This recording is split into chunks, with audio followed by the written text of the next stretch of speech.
Esta es una historia sobre aquellos incapaces de actuar, aquellos sin futuro y sin consuelo en el pasado, solo existiendo en el presente, luchando sin éxito alguno. ¿Qué esperanza tiene alguien sin hogar y sin futuro? Su nombre es Panakota Fugo. Hay quienes lo llaman un traidor y lo desprecian por no tener vergüenza, pero solo sus acciones decidirán su destino.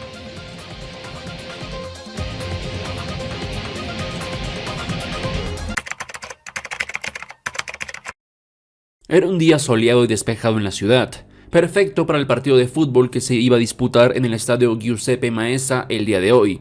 Pero algo andaba mal. Para ser un día tan importante, todo estaba demasiado callado, silencio absoluto. No estaban ni los gritos de los fanáticos emocionados, ni el ruido del tráfico y las calles. Y es que todo estaba absolutamente vacío. Lo único que se podía ver era un dirigible en el cielo, el cual tenía un logo muy particular de lo que parecía ser una rueda y la palabra Speedwagon al lado. Después de que el piloto dio una señal, un hombre con un gorro con diseño de flecha se adentraría en el estadio. Guido Mista, uno de los más altos mandos de Passione, estaba en una misión especial, o más bien, estaba por encargar una misión especial. Mista llamó a alguien llamada Sheila E. para que venga. Era una joven gángster que salió de las sombras, trayendo consigo a alguien conocido, Panakota Fugo, el cual se acercaría al que algún día fue su compañero de equipo. Mista apuntaría a Fugo en la cabeza de manera inmediata, el cual no mostraría gran reacción. Acto seguido, Mista lo saludaría y le preguntaría qué ha sido de su vida. Sin embargo, Fugo no contestaría y Mista seguiría hablando, diciendo que ha oído que ahora toca el piano en un bar y que le sorprende que sepa hacerlo, que seguro es cosa de niños ricos. Fugo seguiría en silencio y Mista le diría que hable ahora, que si tiene alguna pregunta le contestará con toda la verdad. Fugo preguntaría sobre sus compañeros muertos y Mista le confirmaría que en efecto están muertos, y que también ha oído que el nuevo jefe es Giorno, lo que también sería confirmado por Mista, que le contaría que él y Bucciarati siempre estuvieron trabajando juntos, aunque, para Mista, Bucciarati estaba trabajando para Giorno, cosa con la que Giorno no concuerda ya que para él y Bucciarati eran compañeros. De todas formas, Mista le contó sobre la forma de operar de Giorno, y es que a diferencia de Diavolo, él había elegido no esconderse. La gente de Italia sabía que había un príncipe gángster limpiando el bajo mundo, y que incluso se había hecho más público, por así decirlo, ya que ahora tenía tratos con la fundación Speedwagon e incluso se podía permitir cancelar un partido importante de fútbol y vaciar las calles, cosas que incluso un presidente no podría hacer. Giorno había logrado tener una influencia mucho mayor a la que Diavolo tuvo alguna vez. Pero bueno, luego de introducciones, Mista fue al grano y le preguntó a Fugo si se siente culpable por no acompañar a Bucciarati. Como antes, Fugo no le contestaría y Mista seguiría hablando, diciéndole que entiende por qué no fue, ya que no habría tenido oportunidad alguna de sobrevivir, y que fue lo suficientemente inteligente como para saberlo, por lo que no hay rencores por eso. Sin embargo, Mista estaba ahí para saber qué hará Fugo ahora y la posición que tomará con respecto a la nueva Passione de Giorno Giovanna. Para probarlo, le pidió que saque a Purple Haze y le siguió apuntando, diciéndole que no tendrá posibilidad de ganar, ya que Purple Haze es débil a la luz y está lo suficientemente lejos como para que el virus no llegue, por lo que está perdido si se ponen a pelear. Fugo sabía lo que estaba pasando, Mista únicamente lo estaba provocando, pues no es que lo quiera matar, ya que de ser así, ya lo habría eliminado. Entonces, Fugo empezaría a hablar y le diría a Mista que él nunca traicionó a Passione y no lo hará. Mista se dio cuenta de a qué se refería y le dijo que está bien, pero tenía que demostrar que era leal a Giorno, el nuevo jefe. Mista fue directo y le dijo que tenía que encargarse de unas personas para demostrar que era leal. De caso contrario, tendrán que matarlo a él. Fugo sabía que Mista iba en serio. Esto debería ser un alivio para él, ya que significaba que no querían matarlo, sino de hecho buscaban reincorporarlo. Sin embargo, Fugo solo sintió amargura y nervios al escuchar eso. Quería hablar con Mista para calmarse, pero no pudo hacerlo. Solo se contuvo. Pero ese no era el caso para su stand, el cual se estaba descontrolando como de costumbre, por lo que Fugo tuvo que regresarlo. La chica que lo estaba vigilando se burló un poco de su falta de autocontrol, pero Mista la detuvo y le dijo que van a trabajar juntos, por lo que deben llevarse bien, ya que su enemigo son los restos de la antigua Passione, el equipo de narcóticos. Mientras tanto, en la Villa San Giovanni, en un almacén abandonado, otra disputa entre miembros de Passione estaba ocurriendo. Y aquí también habría una cara conocida, Sale, usuario de Kraftwerk, se estaba enfrentando a un joven que lucía demacrado y mentalmente inestable. Su nombre era Vittorio Cataldini y era parte del equipo de narcóticos y él era quien estaba ganando la batalla, pues por alguna razón Sale estaba fuera de sí y no podía contraatacar. Pero curiosamente Vittorio no lo había tocado. El joven se limitaba a cortarse a sí mismo con un cuchillo que tenía, y esos cortes se veían reflejados en Sale. Así es, era su stand, el cual se llamaba Dolly Dagger Owner, referencia a una canción de Jimi Hendrix. De hecho, todos los stands de esta novela son referencias al mismo artista. Pero bueno, como podrán inferir, este stand refleja el daño. Sin embargo, no libera a su usuario dicho daño, sino que lo que hace es dividirlo. Me explico. El 70% del daño que recibía Vittorio se había reflejado en la persona que se estaba reflejando en su cuchillo, pues ese cuchillo es en realidad el stand. Y es que el 30% restante sí que era recibido por Vittorio. Este stand nace de su falta de compromiso al pasar la responsabilidad a otros. Pero bueno, Sale lograría armarse de fuerzas y contraatacar, usando su stand para fijar el corazón de Vittorio y empujarlo. En una situación normal, esto haría que el corazón se quede fijado en ese punto y el cuerpo, al ser empujado, se separaría del corazón y Vittorio moriría. Sin embargo, con el reflejo de daño, sería el corazón de Sale el que sería sacado de su cuerpo, causando su muerte. Pero Vittorio no se salvaría. Un ataque directo al corazón era demasiado, incluso si solo recibía el 30% de él, por lo que se desplomaría y empezaría a pedir ayuda a alguien llamado Massimo. En ese instante entraron un grupo de personas al almacén. Entre ellos estaba Massimo Volpe, el hombre más buscado por Giorno Giovanna y el miembro más importante del equipo de narcóticos, aunque no es el líder. Este se acercó a un agonizante Vittorio y con un solo toque calmó su dolor. Este traía consigo una especie de bolsa plástica, la cual, si te acercabas a ver con detenimiento, podías ver que en realidad era Zucchero, a quien había derrotado con su stand, Manic Depression. Todo el equipo de narcóticos se reunió en ese almacén. Era un equipo de 4 personas. El líder, Vladimir Kokaki, un hombre de 70 años que gracias a su sabiduría pudo conducir el grupo hasta ahora. Angelica Tanasio, una chica de solo 14 años, adicta a las drogas de su propio equipo y con una grave enfermedad que solo Manic Depression puede tratar, mas no curar exactamente. Vittorio Cataldini, a quien ya conocimos, y Massimo Volpe, quien tiene a Manic Depression con el poder de manipulación neuroquímica, lo que le permite manipular las funciones biológicas humanas. Este stand puede alterar la sal y crear una mezcla que, si es inyectada en la sangre, produce una reacción narcótica muy poderosa. Es decir, este hombre es el Heisenberg de Passione. Su stand puede producir drogas muy poderosas, y por si se lo preguntan, el efecto de la cocina de su stand dura 2 semanas, por lo que es más que suficiente para que se trafiquen por toda Italia y más allá. Un escenario bastante interesante como secuela de la parte 5, ¿verdad? Aunque bueno, deben tener en cuenta que esta novela se lanzó muchos años antes que el anime, por lo que habrán algunas contradicciones con el anime al estar basado más bien en el manga. Y así como en Golden Heart, Golden Ring, esta novela cuenta con su propia versión del pasado de Fugo, y creo que es la más interesante de todas. Resulta que la familia de Fugo no es una familia rica tradicional que desciende de nobles o algo así, pues la fortuna de su familia se amasó después de la Segunda Guerra Mundial, a través de tratos ilegales e inversiones cuestionables en África. Sin embargo, eso no era suficiente para el abuelo de Fugo, por lo que, en busca de obtener un título, hizo que su hijo se casara con la hija de un noble en quiebra y así darle una buena reputación a su familia. Y de ese matrimonio arreglado nacieron 3 hijos, siendo el último de ellos Panacota Fugo. La familia Fugo era de esas familias que le importaba más las apariencias y el prestigio que su propio bienestar interno, por lo que Fugo siempre tuvo mucha presión por ser un genio. Y como digo, si bien es un genio, su educación acelerada no fue porque sea uno, sino que su familia quería ganar más reputación a costa de eso e hicieron tratos con la universidad para que lo acepten a la joven edad de 13 años, haciendo que la vida de Fugo sea muy estresante siendo tan pequeño. Sin embargo, dentro de toda su familia, la única que lo trataba como un ser humano y no como un recurso era su abuela paterna, quien era algo así como la oveja negra de la familia, pues los valores corruptos de su abuelo no encajaban con la nobleza de su abuela.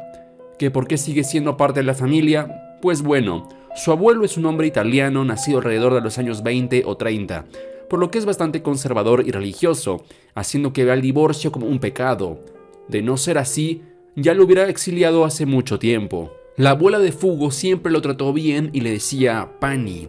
Tenían los dos una relación muy unida. Sin embargo, Fugo tuvo que dejar de verla cuando entró a la universidad y tanto su familia como los profesores no lo dejaban ir a visitarla. Por lo que, cuando murió, Fugo no pudo estar ahí con ella y tampoco lo dejaron ir al funeral. Esto causó que sus notas bajen y sus profesores y familia pongan aún más presión en él. Un día, un profesor lo citó para reclamarle sobre sus notas. Fugo dijo que su abuela había muerto, pero el profesor le dijo que eso era una mala excusa y que se ponga a estudiar.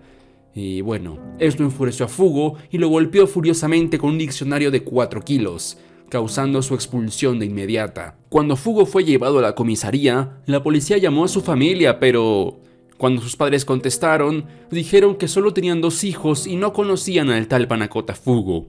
Se había quedado completamente solo. Al día siguiente, un hombre joven lo iría a visitar. Estaba con un traje blanco y peinado de hongo. Bruno Bucciarati, quien había oído su historia y decidió irlo a ver, proponiéndole unirse a Passione para ayudarlo. Después de todo, Fugo había sido desconocido por su familia y afrontaba una denuncia por parte de una gran universidad. No tenía futuro y, teniendo en cuenta su temperamento, no iba a poder vivir fuera de la mafia, ¿verdad? Es por esto que Bucciarati quiso proponerle unirse a Passione. Fugo era alguien inteligente y con conocimientos, así que sería de ayuda para Bruno, quien tuvo orígenes humildes y no tuvo una gran educación como Fugo.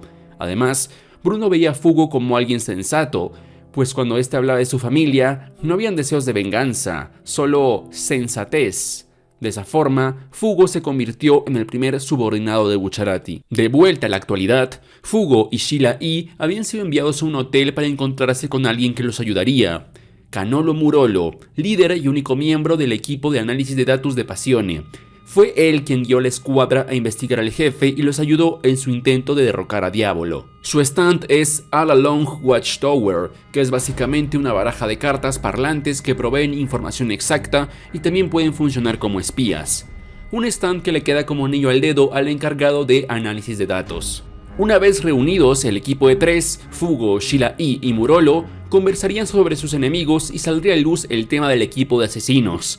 Pues teniendo en cuenta que Volpe produce las drogas de Passione y no hay tal cosa como socios extranjeros o algo así, la escuadra estaba luchando una batalla sin sentido, ya que incluso si ganaban, nunca iban a poder controlar las drogas de Passione. También se nos revela que Sheila E. se unió a Passione para matar a Iluso, pues fue él quien asesinó a su hermana y quería vengarse. Ahora está del lado de Giorno, ya que él le dijo que Iluso tuvo una muerte dolorosa.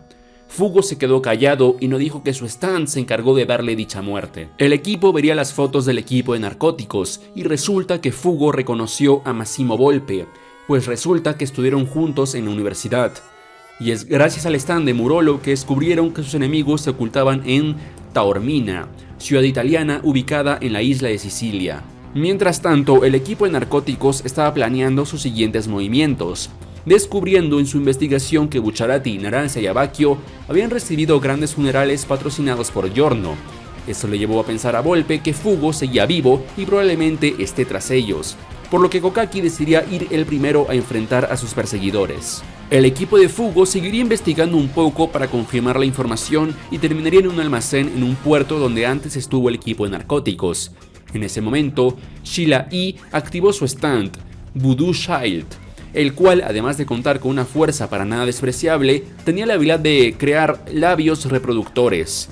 Algo así como un Moody Blues un poco nerfeado, pues ella puede crear labios y hacer que estos hablen lo que se dijo en ese lugar tiempo atrás. De igual modo, si el stand golpea a alguien con esta habilidad, los labios dirán los mayores secretos de esa persona.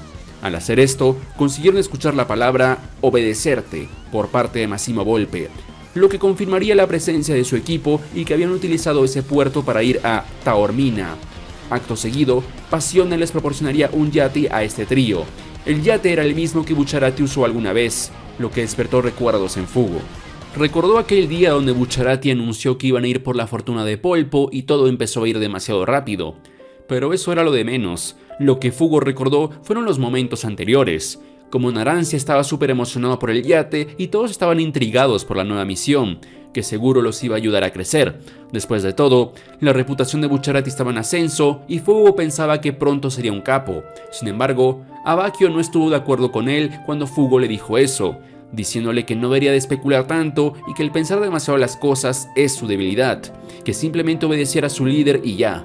Pero que tenga cuidado con Giorno. Fugo le dijo que Bucciarati confía en él, así que no confiar en él sería un poco contradictorio. Abacchio le diría que no es lo mismo y la conversación sería interrumpida por Narancia, quien agarraría una cámara para tomarse una foto en grupo. Todos aceptarían y Giorno, por ser el nuevo, la tomaría, saliendo este resultado. Un bonito recuerdo, ¿verdad? Algo que se desarrolla en los flashbacks de esta novela es la particular relación de Fugo y Abacchio. Como se habrán dado cuenta, existe cierta dualidad entre ellos dos, pues Fugo es alguien lógico y Abacchio tiene la filosofía de un soldado no necesita pensar y simplemente obedece órdenes. Sin embargo, Abacchio juzga a Giorno y Fugo se deja llevar por su confianza en Bucciarati por este. Curioso, ¿verdad? Lo más interesante es que esta novela presenta otra versión de cómo Abacchio se unió a Passione. Y es que aquí fue Fugo quien fue a verlo, pues Abacchio se metió en un problema de una pista que Fugo estaba siguiendo. En este encuentro, Fugo se vio reflejado en Abacchio, alguien que arruinó todo lo bueno que tenía, y es que ambos eran parecidos. Escorias que arruinaron su vida y ya no encajan en este mundo. Al sentir esa conexión, Abacchio le preguntó cómo lo sobrelleva y que le diga qué hacer. Fugo le dijo que simplemente le juró lealtad a su organización y vivió en ella. Nada más. De esa manera, Abacchio se unió a Passione y formó parte del equipo de Bruno, pero nunca se hizo amigo de Fugo realmente. Si bien eran compañeros, nunca formaron un lazo real. Aún así, Fugo y Abacchio compartían un secreto que ni el mismo Bucciarati conocía, y es que a veces, Polpo los llamaba solo a ellos para que hagan trabajos especiales, e encargarse de personas que atentaban contra los negocios de Passione y la estabilidad de esta. En otras palabras, matarlos. La razón por la que Bucciarati nunca se enteró es que a veces estas personas eran muy jóvenes, y Bucciarati nunca iba a tener el estómago para hacer algo así. También se revela que Fugo y Abacchio habían descubierto la presencia de drogas en territorio de Passione primero que Bucciarati, y cuando Bucciarati lo descubrió también, lo citó para confirmarlo, a lo que tuvo que decirle la verdad. Bucciarati se quedó callado y Fugo vio cómo sufría debido a que Passione lo había utilizado a costa de su padre. Sheila E. despertaría a Fugo, que se había quedado absorto en sus pensamientos y estaba mirando la nada por mucho tiempo, preguntándole si el conocer a Volpe lo estaba deteniendo. Fugo le diría que no, ya que nunca llegó a conocerlo realmente y solo eran compañeros de clase. Ante esto, Sheila E. le dijo que se lo tome en serio, que sus drogas están destruyendo al país y a las personas y solo crea sufrimiento. Fugo se dio cuenta que esta chica admiraba mucho a Giorno, ya que decía lo mismo que él. Esa admiración y devoción la había visto antes, por parte de Narancia a Bucciarati, y otros recuerdos empezarían a salir. Fugo recordaría cómo Narancia se unió a su equipo. Como sabrán, Narancia se unió porque admiraba a Bucciarati y quería trabajar para él. Sin embargo, aquí nos revelan que antes de ir donde Polpo, se cruzó con Fugo y le pidió que lo aceptara en su equipo. Al verse reflejado en él, alguien abandonado por su familia, Fugo le mostró su stand y Narancia pudo verlo, demostrando que era capaz. Así que Fugo lo envió con Polpo y así pasó la prueba. De vuelta al presente, cuando el trío llegó a tierra firme, Sheila E. se separó rápidamente del grupo porque percibió algo extraño, y después de buscar por las calles, se encontró con Mario Zucchero, con el efecto de desinfle de Soft Machine. Al golpearlo con Voodoo Child, los labios dirían, él tiene que moverse. Sheila E. no entendía muy bien, pero Zucchero explotaría repentinamente. Todo había sido una trampa. Mientras tanto, Fugo y Murolo se habían encontrado con Vladimir Kokaki en el teatro griego de Taormina. Lo raro es que no parecía querer poner resistencia. Fugo se acercó a él pasando por los asientos del teatro y este le dijo que era alguien patético y debería aprender de los sicilianos, personas que valoran mucho el silencio y la paciencia, pues eso lleva a la esperanza. Vladimir continuaría hablando y le diría que, muy a pesar de que intente hacer lo más lógico y optar por la opción más correcta, las cosas nunca salen como planeas y tiene que aceptar eso. A lo que quería llegar Kokaki es que Fugo es un hombre sin coraje, incapaz de dejar su ego para seguir viviendo. Sorprendentemente, Fugo no había estallado en rabia. lo que incluso a él le pareció raro. Entonces, empezó a ir rápidamente hacia su enemigo para que entre en el rango de Purple Haze. Sin embargo, mientras pasaba por encima de los asientos, sintió algo raro, como si no llegara a tocar el piso luego de saltar. Era el stand de Vladimir Kokaki, Rainy Day Dream Away, que tenía la habilidad de fijar sensaciones y emociones. Es decir, cuando Fugo pasó por encima de un asiento, hubo un instante en que no estaba tocando el suelo y estuvo cayendo. Kokaki fijó esa sensación en Fugo y ahora siente como si estuviera cayendo infinitamente, lo cual no le permitió avanzar, haciendo que Fugo no pueda llegar a Kokaki. En ese instante, llegaría Sheila E y se aproximaría a Kokaki. Voodoo Child golpearía al viejo gángster, haciendo sonar una voz femenina con los labios. Kokaki la reconocería, pues era la voz de su hermana fallecida. Sin embargo, Kokaki le dijo que él no tiene secretos ni culpas con las que pueda afectarlo, pues él era un hombre de hechos que aceptaba la realidad. Esto hizo que Sheila E dudara y se sintiera inferior a él, ya que ella también había perdido a su hermana. Fue esa sensación la que fue fijada por Kokaki y Sheila E no pudo hacer nada. El sentimiento de derrota había sido fijado. Kokaki contaría que él perdió a su hermana en la Segunda Guerra Mundial cuando era niño, y que, cuando su hermana murió, esta le dijo que vivió una buena vida. En ese momento, despertó su stand y fijó esa breve felicidad, de modo que su hermana tuvo una muerte pacífica gracias a eso. Vladimir Kokaki no tenía intención de matar a Fugo o a Sheila E.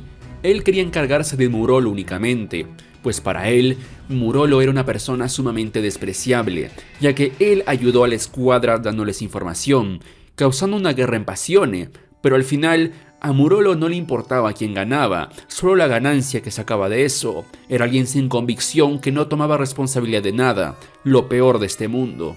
Sin embargo, fueron interrumpidos por un estruendo, y Fugo parecería cayendo desde muy arriba, pues había utilizado a Purple Haze para lanzarse hacia arriba y caer. De ese modo, la sensación de caer no lo distraería al estar cayendo de verdad.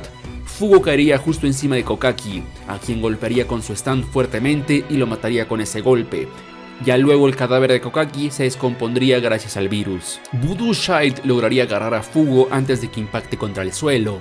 Sin embargo, Sheila E estaba fuera de sí y apretaría muy fuerte a Fugo, lo que haría que este le empiece a ahorcar, siendo separados por Murolo al poco tiempo. Mientras tanto, en Nápoles, Giorno Giovanna estaría en una biblioteca leyendo un libro llamado Michelangelo Politico, escrito por el historiador Giorgio Spini, pero sería visitado por uno de sus agentes más cercanos, Gianluca Pericolo, hijo de Nunzio Pericolo, quien fue un capo en la era de Diavolo, heredando sus poderes a su hijo tras su muerte.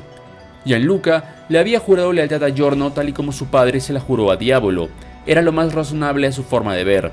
El motivo de su visita era para hablar de Fugo y su misión. Gianluca no confiaba en Fugo, pero Giorno sí. ¿Por qué? No era claro, pero Giorno ordenó que se encargue de cubrir todo lo que sucede con la policía y prensa para que todo esté en orden en el país. Teniendo en cuenta que el equipo de narcóticos es un equipo bastante pequeño y que no tienen nada que hacer contra Passione, ¿qué pueden estar planeando hacer? La respuesta es bastante interesante, y es que habían conseguido información de algunos experimentos nazis hechos en Italia gracias a Vladimir Kokaki. Información que hablaba sobre una máscara especial que potenciaba el cuerpo y la dotaba de fuerza inhumana, algo llamado la máscara de piedra, un objeto que según los reportes que consiguieron estaba oculto en una base nazi de Italia. Massimo Volpe la estaba buscando para usarla en sí mismo. El trío lograría arrastrar una base al equipo de narcóticos, la cual encontrarían llena de cadáveres de agentes de Passione. Pero gracias a Voodoo Child y All Along Watchtower pudieron saber que su verdadero objetivo era Ortigia. El ir hasta Taormina fue una trampa de Kokaki para permitir que su equipo escapara. Entonces, Murolo contactó con Passione para que les proporcionen un helicóptero y así llegar a su destino. El trío sería recogido en helicóptero, el cual sería pilotado por otras personas. Fugo se dio cuenta en el camino que Sheila E le recordaba a Trish, por lo que le preguntó qué es lo que haría si repentinamente se vería rodeada de personas desconocidas. Sheila E le diría que se mantendría distante y los ignoraría. Con esa respuesta, Fugo pudo entender un poco mejor el comportamiento de Trish en aquellos días. No era que sea una mocosa engreída, sino que optó por esa actitud para protegerse a sí misma. Estaba rodeada de gángsters después de todo. Aún así, Fugo seguía sin entender por qué los demás traicionaron a la banda por ella. No la conocían ni nada, no tenía sentido. Todo el actuar de sus antiguos compañeros era estúpido, pero Por alguna razón, no se sentía molesto por eso. Él siempre se enojaba por la estupidez de las personas, pero en ese momento no sintió nada. En el momento de la traición se sintió vacío, más bien se sintió abandonado nuevamente, pero ¿por quién? Si había sido él quien abandonó a su equipo. Fugo todavía no entendía el asunto, aunque todo esto no servía para que empatice con Trish. Querer protegerse no era excusa para comportarse así. En el fondo, Fugo deseaba que Trish simplemente hubiera muerto asesinada por su padre.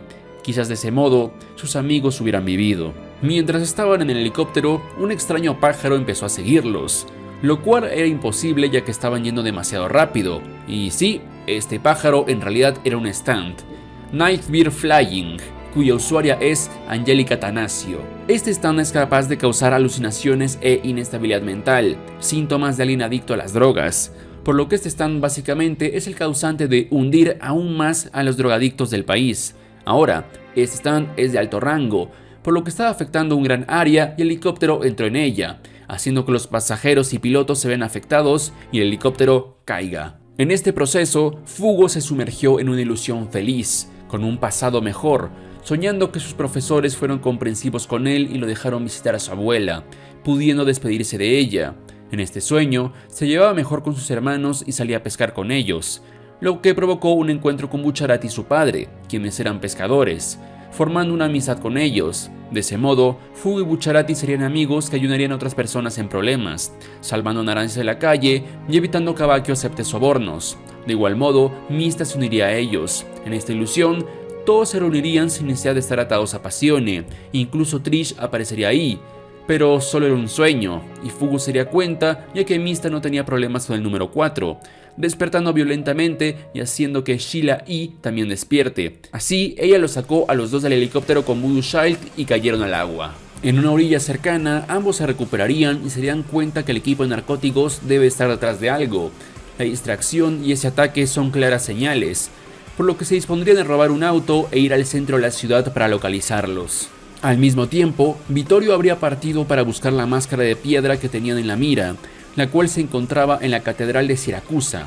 Angélica iba a mantener su habilidad en toda la ciudad mientras Volpe se mantendría cerca de ella para que no perezca, pues ella necesitaba constantemente a Manic Depression para sobrevivir. Vittorio creía que tenía el camino libre, pues el caos se apoderaba de las calles y sus enemigos habían caído en el helicóptero, pero un hombre extraño lo empezó a seguir.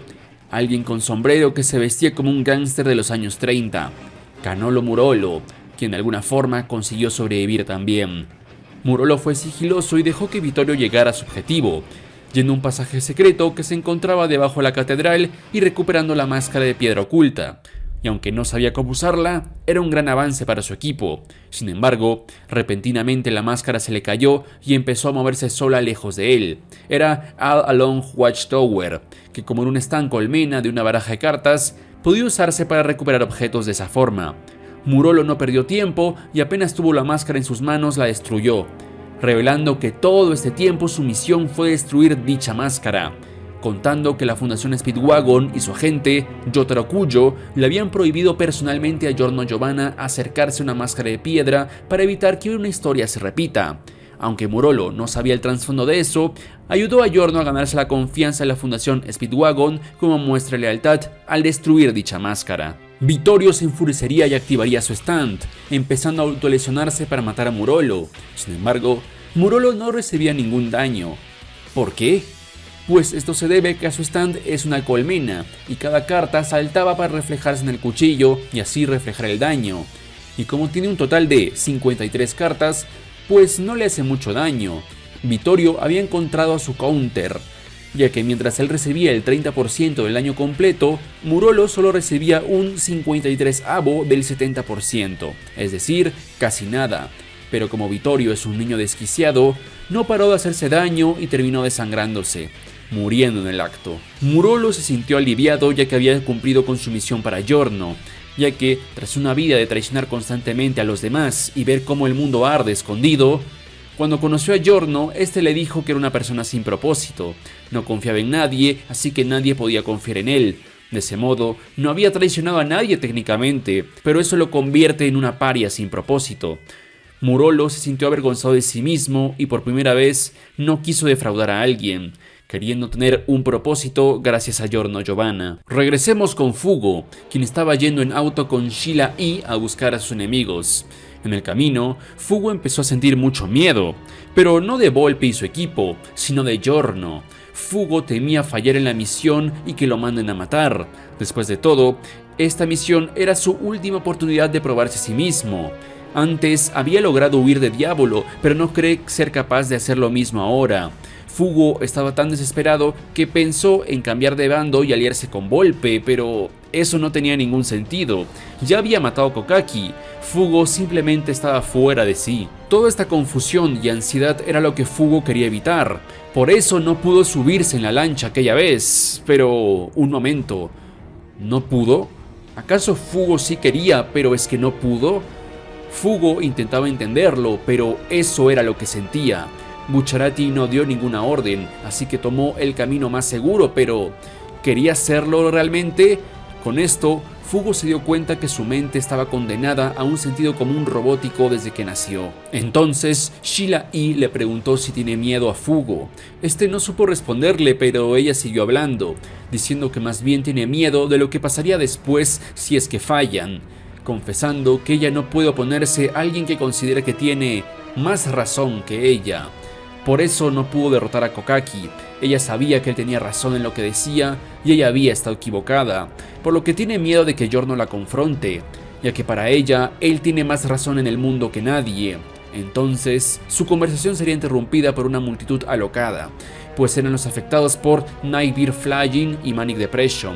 Inesperadamente, Sheila E. le diría a Fugo que hará esto sola y se sacrificará, sacando a Fugo del auto con su stand y yéndose lejos con el auto. Detengámonos un momento para contarles una pequeña historia del pasado, el pasado de nuestro villano, Massimo Volpe, quien nació en una familia que en antaño fue parte de la nobleza, pero en la actualidad estaba quebrada, teniendo que vender títulos, por lo que tenía muchos familiares por ahí sin relación directa. Massimo tuvo una infancia complicada, pues su padre era un hombre frustrado por su situación económica. Eran pobres pero tenían un apellido noble, algo que lo complejaba bastante. Massimo tenía un hermano mayor llamado Antonio Volpe, el cual se supone iba a heredar los títulos de la familia Volpe. Sin embargo, Antonio decidió que quería ser un chef, lo que enfureció a su padre e hizo que lo desheredara.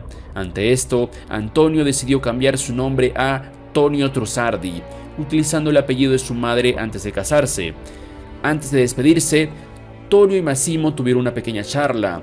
Aquí Massimo mostraba total indiferencia ante todos los problemas de su familia, país y sociedad, lo que preocupaba a Tonio, pues al menos su padre lamentaba el estado del mundo, pero su hermano era indiferente. Massimo nunca entendió a su hermano del todo. Tonio buscaba un sueño de querer mejorar la vida de los demás por medio de la comida, pero a él no le importaba nada. Esta práctica fue lo último que hicieron los dos hermanos juntos. Al pasar el tiempo, la situación empeoraría, así que Volpe se vería obligado a unirse a Passione para subsistir, obteniendo su stand y creando las drogas que hicieron tan poderoso a Diavolo. Oh, y por cierto, el padre de Volpe se hizo adicto a estas drogas que su propio hijo producía. Debido al lazo de los hermanos, el despertar del stand de Volpe por la flecha de Diavolo causó que Tonio también despertara su stand en otro lugar del mundo, siendo stands parecidos que manipulan elementos para causar un efecto en el cuerpo humano, aunque con motivaciones totalmente opuestas. Gracias al dinero de Passione y el estatus que eso le daba, Volpe se inscribió en una universidad. Y aunque no duraría mucho tiempo ahí, conoció a Panacota Fugo, un niño que siempre le resultó molesto, ya que aparentaba ser algo que no era, y en el fondo sabía que era como él, alguien totalmente apático. De vuelta al presente, Volpe y Angelica estaban escondidos en una habitación pequeña cercana a la carretera principal por donde estaban pasando Fugo y Sheila E. Volpe decidiría salir, ya que se dieron cuenta ya hace tiempo que sus enemigos habían sobrevivido, puesto que el helicóptero tenía una puerta abierta antes de caer y el stand de Angelica no detectó sus muertes, por lo que iría a buscarlos él mismo, pidiéndole a Angelica que se quede en la habitación para que no corra riesgo. Entonces, Massimo activaría su stand y lo utilizaría en sí mismo, y gracias a la manipulación neuroquímica de Manic Depression, pudo potenciar su cuerpo al máximo. Prácticamente se estaba dopando, pero con super drogas y manipulando los componentes de su propio cuerpo, convirtiéndose en un superhumano. Sin embargo, ese estado no podía durar mucho. Había destruido el interior de su cuerpo para conseguir ese poder. Volpe tenía confianza en usar este poder porque creía que Vittorio iba a ser capaz de encontrar la máscara de piedra, la cual él sabía que otorgaba la inmortalidad. Con este poder, Massimo se encontraría con Sheila E., quien intentaría atropellarlo, pero Volpe pudo detener el auto con un solo brazo. Los golpes de Voodoo Child no lo afectaban y este podía defenderse gracias a Manic Depression, rompiendo la puerta del auto y sacando a la fuerza a Sheila E. Sin embargo, Volpe se dio cuenta que algo no estaba bien. Pasa que como Volpe se separó de Angelica, esta no pudo estar tranquila y empezó a desesperarse, así que salió a matar a Fugo para vengar a Kokaki, incrementando el poder de su habilidad y haciendo que la multitud de la ciudad se vuelva loca. Fugo, quien había sido dejado atrás, vio como un gran número de personas empezaba a causar un gran caos y aproximarse hacia él, mientras que empezaba a sentir el efecto de Nightmare Flying otra vez. En medio del desastre, Fugo sería apuñalado por Angelica, que se había escondido entre las personas. Entonces, Fugo lanzó el virus de Purple Haze en toda la multitud. Después de todo, si Angelica seguía viva, su stand iba a seguir expandiéndose y cobrándose más víctimas. Fugo supo que había dado en su objetivo al sentir el dolor del cuchillo enterrado en su abdomen, puesto que eso significaba que las drogas por fin estaban desapareciendo. Volpe se dio cuenta de esto, y cuando vio a la multitud cercana perecer, lo entendió todo.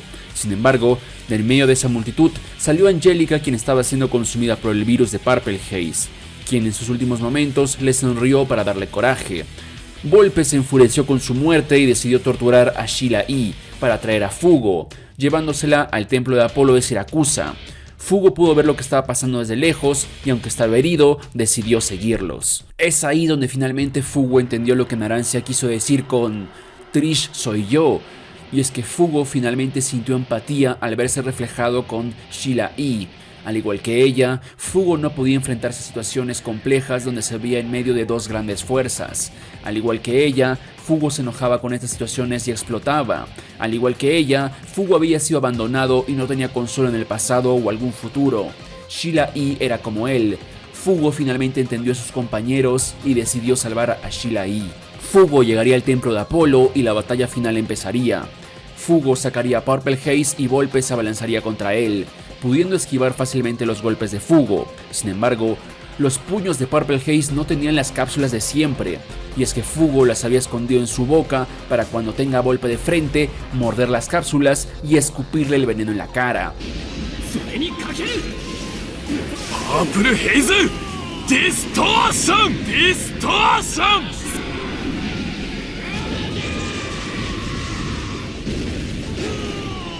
Lo cual funcionó y lo dio una muerte horrible a Volpe, pero ¿cómo había funcionado esto y por qué Fugo no se vio afectado? Esto se debe a que Purple Haze había evolucionado debido al nuevo estado mental de Fugo. Ahora era Purple Haze Distortion, que tiene un virus mucho más poderoso y que actúa más rápido.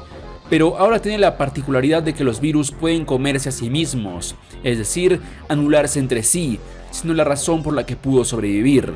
Es decir, si por alguna razón Fugo o algún compañero suyo se ve afectado por el virus de Purple Haze, Fugo puede lanzar nuevamente el virus para que anule al anterior y así salvarse. Tras cumplir su misión, el equipo finalmente pudo descansar, siendo trasladados a Nápoles y Fugo sería convocado una semana después al restaurante donde Bucciaretti solía estar antes de que todo pasara. Ahí, Fugo sería visitado por el jefe de Passione, Giorno Giovanna, quien le curaría la boca y garganta con Gold Experience y empezaría a hablar de la comida del local. Y antes de que Fugo pueda decir algo, Giorno le diría que por favor no le diga jefe, que eso no le gusta y que ahora todos lo llaman Jojo. En eso, la radio del local empezaría a tocar una canción con una voz conocida. Era Trish quien estaba cantando. Fugo se sorprendió bastante y Giorno le confirmó que en efecto era Trish, aunque ella ya no tiene conexión con Passione y eso lo consiguió por sus propios medios. Yendo al grano, Fugo le preguntó a Giorno que por qué le confió una misión así de importante. Giorno le diría que en realidad no era cuestión de la misión como tal, sino de sí mismo. Giorno le contaría a Fugo sobre Notorious B.I.G. y cómo le recordaba a Purple Haze, básicamente diciendo que necesitaba autocontrol para no lastimar a otros y que la misión fue para que Fugo supere la rabia y el odio que se tenía a sí mismo. Después de decir eso, Giorno le daría una foto a Fugo, aquella que se tomaron tiempo atrás. Fugo, al verla, empezaría a llorar y Giorno le diría que se una a él, que puede guiarlo y darle esperanza. ya que es su deber seguir adelante. Destruir todo lo que les importa no es el camino. Entonces, Fugo halló un propósito en su vida: luchar por el sueño de Giorno, luchar por el que fue el sueño de Bucciarati también. Entonces, Fugo le juró lealtad a Giorno y empezó su nueva vida junto a la nueva Passione, la cual representaba la paz después de la tormenta, algo en lo que podía creer. Y así termina Purple Haze Feedback, con Fugo teniendo mayor claridad en su corazón, dándose cuenta que, en el fondo, él también quería luchar por lo que creía correcto. Después de todo, Fugo era un buen chico en el fondo, admirando a Bruno por la forma en cómo ayudaba a los demás, sin contar que fue él quien salvó a Narancia, por lo que este cierre me parece muy bueno para él, ya que pudo entender la empatía y superar su lado excesivamente lógico. ¿Qué piensan ustedes? ¿Les gusta esta novela? Déjenmelo saber en los comentarios. Y bueno, ya hemos terminado, y como diría Dio,